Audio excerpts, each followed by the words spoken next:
नमस्कार, आप सभी देख रहे हैं न्यूज कैपिटल एक्सप्रेस। मैं हूं आपके साथ अंजलि त्यागी। आइए रुक करते हैं आज की ताजा तरीन खबरों की ओर। पहले राष्ट्र फिर कास्ट, राहुल गांधी कितना बांटोगे। यही देश को तोड़ने बांटने वाले लोग हैं, ये भेदभाव करने वाले लोग हैं, ये देश के हितैषी नहीं है, साथ ही बल्कि वोटों की खातिर विदेशों में भी भारत की आलोचना करते हैं। झारखंड में डबल इंजन की सरकार नए कीर्तिमान स्थापित करेगी। यहाँ प्रधानमंत्री के प्रति लोगों में श्रद्धा और विश्वास है। जनता जेएमएम कांग्रेस गठबंधन सरकार के कुशासन, भ्रष्टाचार और वादाखिलाफी से नाराज है। झारखंड में परिवर्तन की लहर चल रही है। मुझे पूर्ण विश्वास है कि भाजपा और एनडीए यहाँ शानदार बहुमत हासिल करेगी और भ्रष्टाचारी सरकार को जनता उखाड़ फेंकेगी। झारखंड में तो विकास के नए प्रतिमान डबल इंजन की सरकार ही अब स्थापित करेगी। प्रधानमंत्री नरेंद्र मोदी जी के प्रति श्रद्धा और विश्वास और हेमंत सोरेन जेएमएम कांग्रेस के गठबंधन की सरकार का कुशासन, उनका भ्रष्टाचार, उनकी वादाखिलाफी और अपना वोट बैंक बनाने के लिए जो घुसपैठिए बुला रखे हैं उनने, उसके कारण जनता बुरी तरह नाराज है। परिवर्तन की लहर चल रही है। अब पूरे विश्वास के साथ में ये कह रहा हूँ कि भारतीय जनता पार्टी और सहयोगी मिलकर एनडीए गठबंधन में अब सरकार बना रहा है। हम शानदार बहुमत से वहाँ विजय हासिल करेंगे और भ्रष्टाचारी सरकार को जनता उखाड़ के फेंक देंगे। पहले राष्ट्र फिर कास्ट। राहुल गांधी कितना बांटोगे भाई, कितना बांटोगे। यही तोड़ने वाले लोग हैं, ये देश को बांटने वाले लोग हैं, ये भेदभाव पैदा करने वाले लोग हैं। ये देश के हितैषी नहीं है वोटों की खातिर। ये विदेशों में भी भारत की आलोचना करते हैं। ये कभी भी भारत के हितैषी नहीं हुए। मैं राहुल जी से कहना चाहता हूं, इस देश ने हमेशा सबको समान स्थान अपने हृदय में दिया है। हम सब भारत माँ के लाल, भेदभाव का कहां सवाल। और सामाजिक न्याय भी, चाहे वो ओबीसी हो, एसटी हो, एससी हो या सामान्य वर्ग के गरीब, अगर किसी ने दिया है तो प्रधानमंत्री नरेंद्र मोदी जी और भारतीय जनता पार्टी की सरकार ने दिया है। ये तोड़ने वाले लोग कभी सफल नहीं होंगे। जुड़ेंगे तो जीतेंगे। भोपाल के सेंट्रल लाइब्रेरी ग्राउंड में जब से गर्म कपड़ों का बाजार लगने का प्रचार शुरू हुआ है, तभी से लोगों द्वारा लगातार इसका विरोध भी किया जा रहा है एवं मांग की जा रही है कि यहाँ मैदान में कोई भी दुकान लगाने की परमिशन ना दी जाए, क्योंकि यहाँ पर पहले ही काफी सारे ग्राउंड खत्म कर दिए गए हैं। अब एक यही मात्र ग्राउंड पूरे भोपाल में बचा हुआ है। अब इसको भी खत्म करने की कोशिश कुछ व्यापारियों द्वारा की जा रही है। अगर इस ग्राउंड में मेला या बाजार लगता है तो वे युवा खिलाड़ी जो कि रोज सुबह यहाँ क्रिकेट खेलने आते हैं, वे कहाँ जाएंगे। वहीं इस ग्राउंड में सुबह सुबह से मॉर्निंग वॉक के लिए बुजुर्ग एवं बच्चे लोग यहाँ आते हैं, जिनकी व्यवस्थाएं भी भंग हो जाएंगी। इसमें महत्वपूर्ण बात यह है कि इस बाजार का विरोध शुरू होने से दिन से शुरू किया जा रहा है। युवा खिलाड़ी इसका विरोध कर रहे हैं, यहाँ के रहवासी इसका विरोध कर रहे हैं, बुजुर्ग एवं बच्चे भी इसका विरोध कर रहे हैं। सबका कहना यही है कि हमारा ग्राउंड हमें दिया जाए, जब इस ग्राउंड पर कोई व्यापार ना किया जाए। मध्य प्रदेश के मुख्यमंत्री डॉक्टर मोहन यादव से भी बच्चों ने मांग की है कि कोई भी व्यापार करने की परमिशन ना दी जाए। मुख्यमंत्री जी हमें लोगों से मना किए यहाँ पर दुकान न लगाएं, क्योंकि हम यहाँ पर मुख्यमंत्री जी आप लगाइए दुकान, हमें खेलने चाहिए, हमें खेलना चाहते हैं। अगर ये खेल मैदान खत्म हो जाएगा तो क्या करेंगे? वहाँ पैसे लगेंगे, बहुत सारे लोग जो पैसा नहीं दे पाएंगे, तो सरकार इस ग्राउंड को सुरक्षित रखें। अरुण भाई, यहाँ खेलने आप क्रिकेट आते हो, यहाँ दुकान लगने वाली है, तो क्या कहना चाहोगे मुख्यमंत्री जी? आप लोग यहाँ पर दुकान मत लगाइए, हमें यहाँ पर हमें अपने भविष्य बनाना है, मैच खेलना है, इसलिए यहाँ पर मेला या दुकान मत लगाइए। पहले की कंडीशन है, कहाँ खेलेंगे? एक तो इन लोगों ने सारे ग्राउंड खत्म कर दिए। ऑलरेडी आप भोपाल टाकिस पे इनका एक बाजार लग रहा है, इस्तीमे में बाजार लग रहा है, जहाँ जगह है वहाँ लगाए। अब ये खेल बच्चों के खेलने के लिए, अब ये बच्चे देखिए ये कहाँ खेलेंगे? अब इनको देखिए तुम लोग कहाँ खेलेंगे?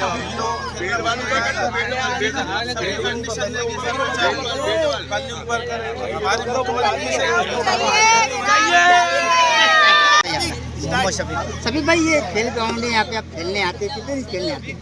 यहाँ संडे सुनने में आया सरकार यहाँ पे इस्तीमे की जाने की परमिशन दे रही है, उससे आप लोगों को नुकसान होता है या नहीं?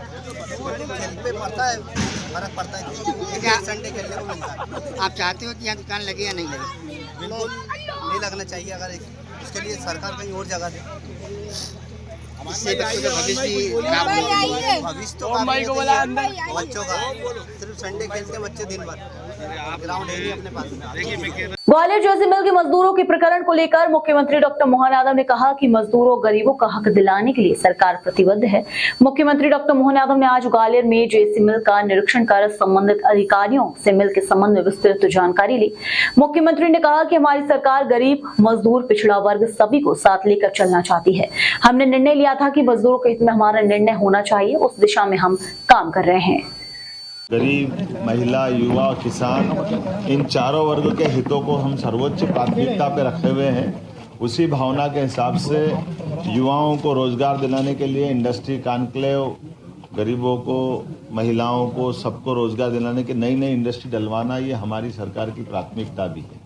लेकिन ये भी प्राथमिकता है कि जो पुरानी इंडस्ट्रियां हमारी ऑलरेडी सरकार के समय कोई न कोई कारण से बंद हो गई, 30 साल पहले, 40 साल पहले, 25 साल पहले कोई कारण से मजदूरों के प्रकरण कोर्ट में चल रहे हैं, तो हमने निर्णय किया कि हर हालत में हर एक मजदूर का पैसे का जो उनकी देनदारी है उसको चुकाने की हमने अपने आप में सरकार के लेवल पे निर्णय किया कि ये लंबे समय तक मजदूरों को इस तरह से रास्ते में नहीं छोड़ा जा सकता है। जैसा मुझे बताया गया कि 8000 से ज़्यादा मजदूर यहाँ इस जेसी मिल के पैसे की उम्मीद में लाइन में खड़े हैं। कई मजदूर तो काल कवलित हो गए जिनने भगवान को प्यारे हो गए, लेकिन उनके परिवार के अंदर बहुत आर्थिक स्थिति खराब है। ऐसे में हमारा पहला फर्ज बनता है कि हम हर हालत में मजदूरों की देनदारी चुकाएं। दूसरा, सरकार का निर्णय है कि ऐसी ज़मीनें जहां हम भविष्य में उद्योग के लिए या किसी और काम के लिए भी लें, लेकिन शहर के विकास के लिए अत्यंत आवश्यक है। जब चारों तरफ से शहर बढ़ गया तो ऐसे में ये एक तरह से बेगौरी स्थिति में पड़ा रहना या एक तरह से लावारिस स्थिति में रखना, ये अच्छी बात नहीं है। और मुझे इस बात का संतोष है, हमने अधिकारियों को लगाया हुआ है। मेरे यहाँ मित्र अपने हमारे भाजपा के जिलाध्यक्ष, महामंत्री, यहाँ के हमारे विधायक और मंत्री प्रद्युम्न तोमर जी और हम सब लोगों ने आकर के आज निरीक्षण भी किया है और हम निर्णय कर रहे हैं कि हर हालत में बहुत जल्दी इसका समाधान निकालेंगे। आपकी जानकारी के लिए बता दूं, मेरी सरकार बनने के तुरंत बाद हमने हुकुमचंद मिल का निराकरण इसी प्रकार से कराया था। वहाँ भी लगभग 7-8 हज़ार मजदूरों का देनदारी का प्रकरण था और माननीय प्रधानमंत्री जी के माध्यम से उसको हमने समाधान कराया था उनकी मौजूदगी में। निर्णय उसी प्रकार से करने जा रहा है। इसी प्रकार से हमने उज्जैन के अंदर विनोद विमल मिल के मजदूरों का पैसा दिलवाया था और आने वाले समय में जैसे ये जेसी मिल के लिए लगे, इसके बाद ऐसी प्रकार के सज्जन मिले, ऐसी प्रदेश की कोई भी प्रॉपर्टियाँ जिसमें मजदूरों का हित बाकी है, गरीबों का हक बाकी है, हम उसको दिलाने के लिए प्रतिबद्ध है। हम न्यायालय के समक्ष अपना पक्ष रखेंगे। वकीलों को हम बता रहे हैं कि वो जल्दी से जल्दी समाधान खोजें।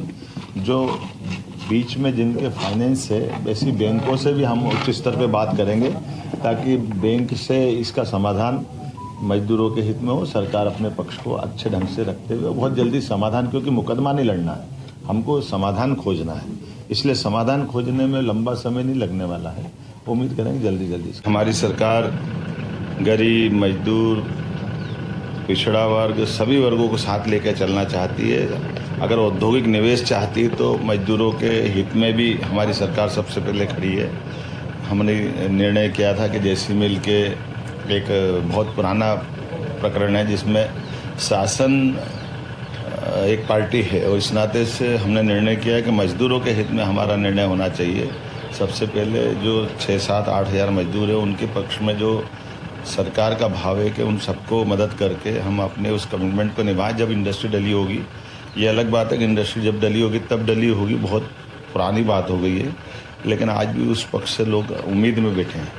तो सरकार किसी की उम्मीद नहीं तोड़ेगी। मेरे अपने इस ग्वालियर प्रवास में मैं स्वयं भी उसको देखने जा रहा हूँ और हम हाई कोर्ट्स में भी यही पक्ष रख रहे हैं कि भाई हम इनको सेटलमेंट करना चाहते हैं। वो और उससे जुड़े हुए जो भी पक्ष है, सबके हित के बारे में ध्यान रखते हुए इसका समाधान खोजना चाहते हैं। आज जबलपुर के मालवीय चौक में समाजवादी पार्टी के महासचिव आशीष मिश्रा व समाजवादी पार्टी के अन्य पदाधिकारी द्वारा मध्य प्रदेश के सीएम मोहन यादव का पुतला फूंका गया। वहीं जबलपुर में बढ़ रही स्वास्थ्य विभाग में भ्रष्टाचार के खिलाफ पुतला दहन किया गया था, जिसमें आशीष मिश्रा द्वारा आरोप लगाए गए हैं कि बेदी नगर स्थित सिटी हॉस्पिटल में पाए गए भ्रष्टाचार के खिलाफ जबलपुर सीएमओ संजय मिश्रा को ज्ञापन दिया गया था। इसके बाद सिटी हॉस्पिटल को ब्लैक लिस्ट किया गया था, पर उसके बाद सिटी हॉस्पिटल के संचालक द्वारा किसी दूसरे नाम से एप्पल हॉस्पिटल के नाम से संचालन किया गया और वहां पर भी जमकर भ्रष्टाचारी व लूट का कार्यक्रम किया जा रहा है। इसके खिलाफ समाजवादी पार्टी के महासचिव द्वारा आम आदमी के हितों के खिलाफ स्वास्थ्य विभाग को लेकर किए जा रहे भ्रष्टाचार के खिलाफ जबलपुर पुलिस की मौजूदगी में मुख्यमंत्री का पुतला फूंक दिया गया। वहीं आज मुख्यमंत्री का पुतला फूंकने के बाद ना तो पुलिस के द्वारा ज्ञापन भी नहीं लिया गया और ना तो आपको बता दें कि आशीष मिश्रा ने जो मीडिया के समक्ष वाइट देते समय अभद्रतापूर्ण गिरफ्तारी की गई, अपनी बात रखने के लिए वंचित किया गया। समाजवादी पार्टी के सचिव आशीष मिश्रा क्या चोर या भूमाफिया हैं जो मौलिक अधिकार का हनन किया गया? अपनी बात रखने का सभी नागरिकों का जन्मसिद्ध अधिकार है जो पुलिस द्वारा किया गया। जबलपुर से वाजिद खान की रिपोर्ट।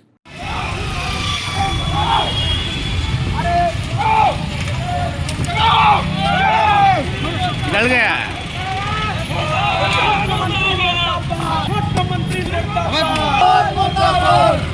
अरे बीजेपी सरकार होश में हो, बीजेपी सरकार होश में हो, बीजेपी सरकार होश में हो, बीजेपी सरकार होश में हो, तानाशाही नहीं चलेगी, नहीं चलेगी। जबलपुर जिले में जिस प्रकार से फर्जीवाड़ा चल रहा है अस्पतालों में, उसको लेकर जबलपुर सीएमएचओ को हमने पूर्व में ज्ञापन दिया और ज्ञापन के माध्यम से हमने उनसे मांग करी।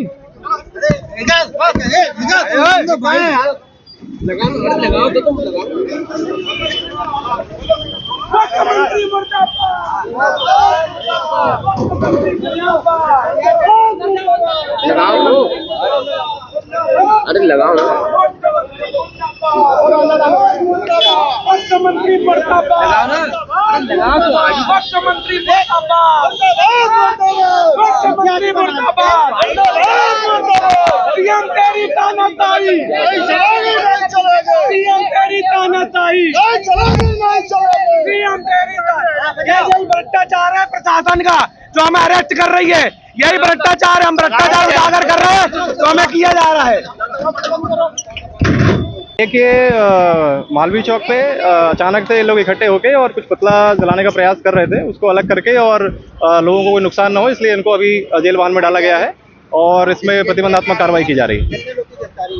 अभी स्पष्ट नहीं है, इसमें करीब 15-20 लोग उपस्थित थे, अग्रिम कार्रवाई की जाएगी। गुरु नानक के 550वें प्रकाश उत्सव पर जबलपुर में नगर कीर्तन निकाला गया। सिविक सेंटर गुरुद्वारा से निकले नगर कीर्तन शोभा यात्रा का जगह जगह स्वागत किया गया। 3 पत्ती के पास स्थित इच्छाधारी लस्सी की ओर से लंगर और लस्सी वितरण किया गया। नगर कीर्तन में जिले भर के सिख समाज के हजारों श्रद्धालु शामिल हुए। नगर कीर्तन में शहर के विभिन्न मार्गों से होता हुआ गुरुद्वारे पर समाप्त हुआ। वहीं नगर कीर्तन में आकर्षक झांकियां भी निकाली गईं। जबलपुर से वाजिद खान की रिपोर्ट। नूरो पाया कुदरत के सब बंदे एक नूते सब जो खुदा कौन भले को मंदे को नानक जी के 550वें प्रकाश उत्सव जन्म दिवस के उपलक्ष्य में आज जो शहर में जो जगह जगह नगर कीर्तन निकल रहे हैं और जहाँ जहाँ जो लंगर हो रहे हैं वो गुरु साहब का आशीर्वाद है। गुरु साहब की बड़ी कृपा है जबलपुर के ऊपर। वो ऐसे ही सेवा करते रहें और ऐसे ही जनता का जो है उनका जो उनका बोला हुआ है 13-13 सब कुछ 13 तो हम लोग करते जाओ आगे बढ़ता चले।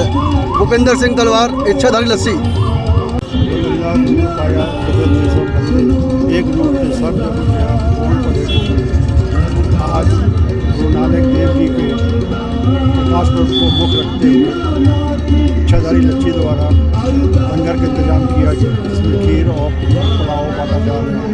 भगवान सबको इसी तरह खुश रखे और इनको सेवा का बल बख्शे। गुरदीप सिंह सोढ़ी।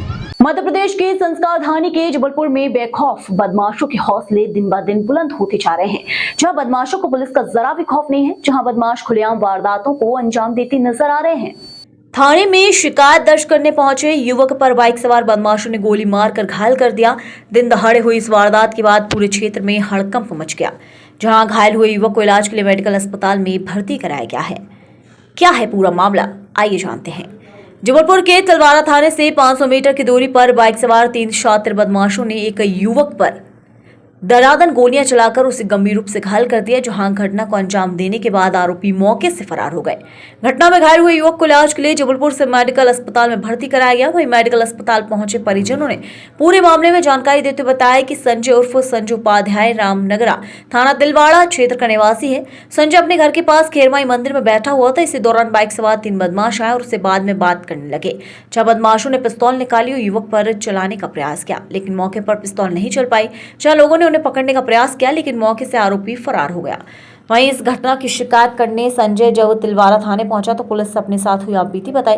जब पुलिस ने संजय को आवेदन लाने के लिए कहा, युवक ने थाने में आवेदन लिख कर दिया और जब वे अपने घर के लिए थाने से निकला, इस दौरान थाने से 500 मीटर की दूरी पर शाहनाला के पास बाइक सवार बदमाश अनुज खटीक, अंकुश वैरागी उर्फ काला और उनका एक अन्य साथी ने उन्हें सड़क पर रोका और दिन दहाड़े इस घटना को अंजाम दे दिया।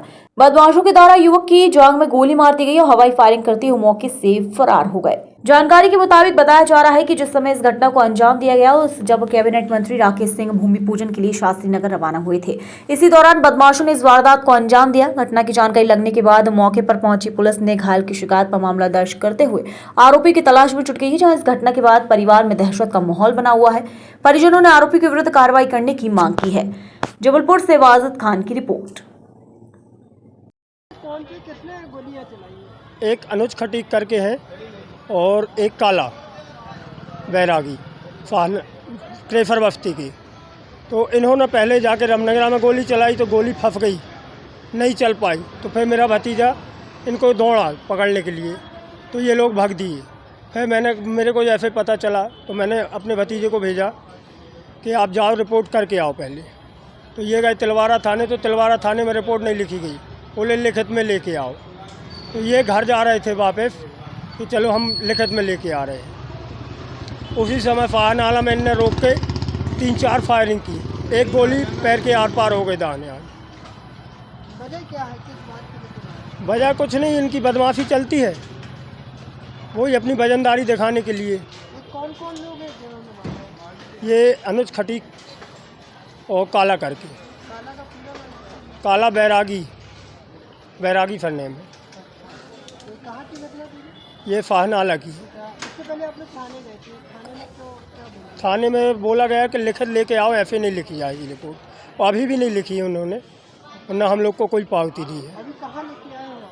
मेडिकल लेके आए हैं अभी। क्या नाम है आपके भतीजे? संजय उपाध्याय। ये पान का ठेला चलाता है बड़े पुल के पास। आपका नाम? मोहन उपाध्याय। चाकू भाई गोली कांड सामने आया है, एक युवक को गोली मार दी गई, क्या कुछ मामला है? आज दिनांक 10/11/24 को दोपहर करीबन 1:30 बजे एक घायल व्यक्ति जिसका नाम संजय उपाध्याय है थाने आया, जिसके द्वारा बताया गया कि उसको अनुज खटीक, काला और एक अन्य व्यक्ति द्वारा उसके जांघ पे गोली मार दी है। उसको जान से मारने की नीयत से उसके ऊपर गोली चलाए हैं।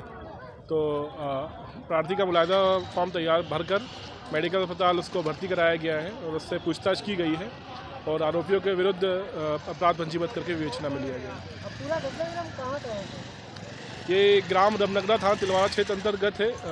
वहाँ पे ये प्रार्थी बैठा था, किसी बात से इनका कुछ विवाद हुआ, उसी बात से इसके ऊपर जान से मारने की नीयत से इसके ऊपर बंदूक से फायरिंग की गई है। अभी किन धाराओं पे मामला? अभी प्रथम दृष्टया इसके ऊपर आरोपियों के विरुद्ध 109 और 3-5 BNS के तहत अपराध पंजीबद्ध करके विवेचना में लिया गया। सब इंस्पेक्टर अभिषेक।